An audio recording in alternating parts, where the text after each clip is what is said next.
Okay, I'm just going to sit here and pull cards for a few minutes and just talk. You know, I tend to try to sit down and plan out my long form videos, but that doesn't always seem to be as effective as I kind of want them to be. So, what if I just sit here and talk to you for a few minutes and pull cards and just listen and see what Spirit has for us? That is what the Unveiled Soul is. It is part of the journey. It's part of the reason why I came up with the name. The Unveiled Soul is just that because that's me.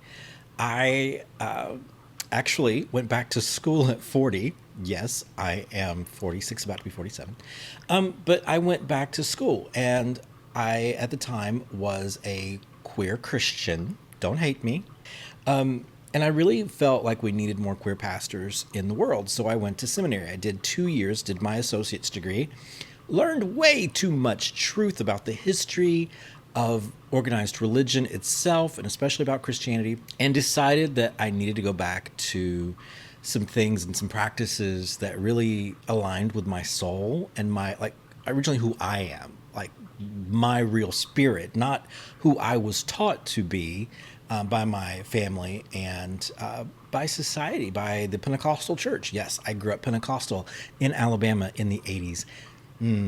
Yeah, take that one and smoke it for a second, because that was heavy, man. But I don't have an issue with Christianity. I have an issue with hate. Growing up in the Pentecostal church, and then even later in life going to a queer Pentecostal church, was challenging, to say the least. The rule keeping, the hypocrisy, just all the challenges. Very heavy, you know. I still believe that Yeshua walked the earth. But I believe that Yeshua was like Buddha and Muhammad and many other great teachers. He was just that, a great teacher. He came to teach us that the divine was within us. I believe that he came to teach us to love each other, and that love would satisfy all things. So that's where I'm at now. I'm an omniist. I believe that all paths have something to teach us, but no one path is perfect or right. Okay. So to all those, and I do need to make this apology to all those people that I made feel uncomfortable because of my beliefs, I am so sorry, because I did it. To any kids that I taught about Christianity or organized religion, I apologize. I feel like everybody, children alike, everybody should have the opportunity to decide for themselves what they want to believe in, who they want to believe in, or what they want to practice. I think that's the beautiful thing about spirituality. True, unrefined, just kind of self-discovered spirituality. Now, I love Hinduism. It is absolutely beautiful. I love Buddhism. I really enjoy a lot of pagan beliefs. My ancestry goes back to ancient Celtic beliefs. I was going to say this part. I actually had a friend, her name was Anita, in college. I was like 18 years old, maybe 19, and we meditated together, and she worked on my past life regressions for me. And she talked about all of my lives, but this one being my first one as a male. Well, that tracks. But I believe that I go back to like ancient Egypt, to be honest, because there are a lot of things, a lot of symbolism that really reach out to me and really speak to me where those beliefs are concerned. So I'm an omniist, and I love that about me, because as an omniist, I can look at multiple belief systems and say, well, you know, that doesn't really align with me and who I am. That's okay. And that's all right.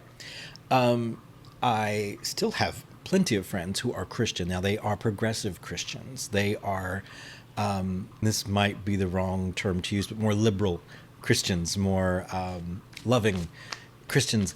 And again, I'm not. Yeah, I've got some healing to do. Don't get me wrong. I've got some healing to do where all that is concerned. But my hope is that I can sit here with you today and I can just talk about some different things spiritually. I'm really excited. I got my first one-on-one in-person coaching opportunity, and we start next week. I'm really excited for that. I'm really, really grateful for that.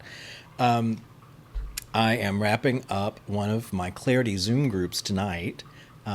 So it's exciting. I have really enjoyed watching people go through my program and have epiphanies, have aha moments.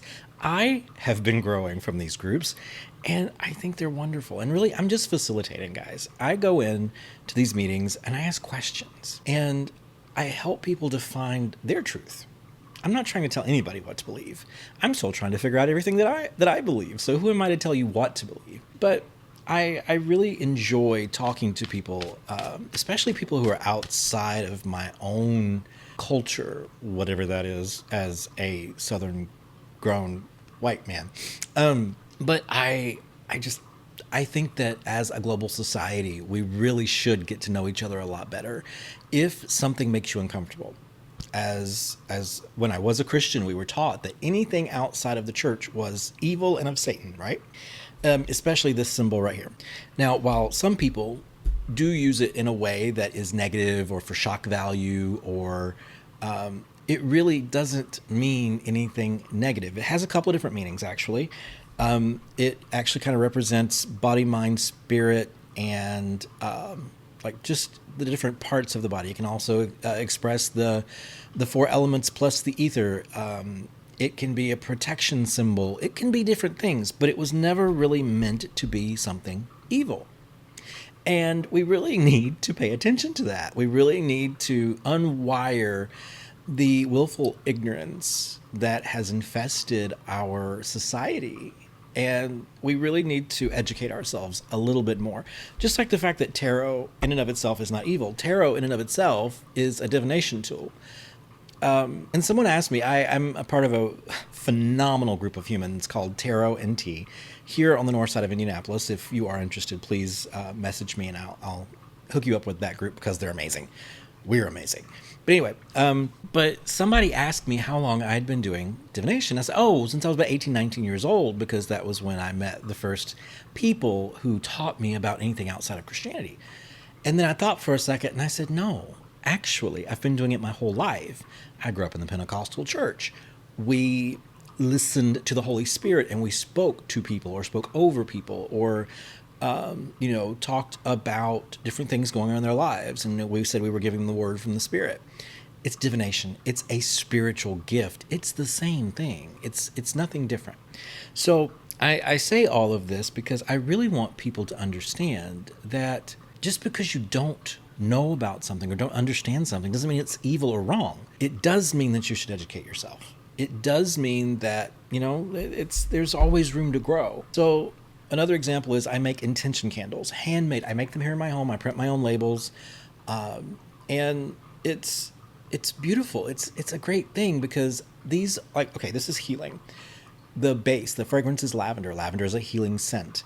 It has dried lavender, dried rose, and amethyst in it. So these are all things in nature or from nature that are known spiritually to help promote healing. That's all it is.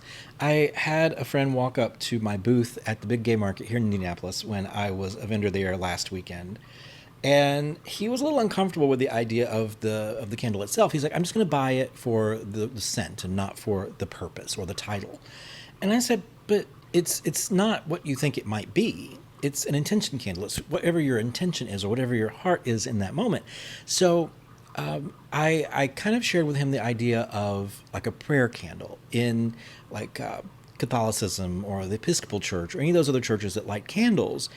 You're lighting a candle as a prayer. It can be a prayer candle. It doesn't have to be anything hurtful or harmful. So what I hope you got from this video is just that it's okay to be different. It's okay to believe in things that aren't necessarily mainstream. My name is Scott and I am the founder of the Unveiled Soul. Join me, join the rest of our community here at the Unveiled Soul. Find us on Instagram, YouTube. If you feel like you'd like to come by and have a reading, if you're local. If you're not local and you want a reading, get on my website, scottcoolidge.life, and book a virtual reading with me. I would love to see you. We've got this.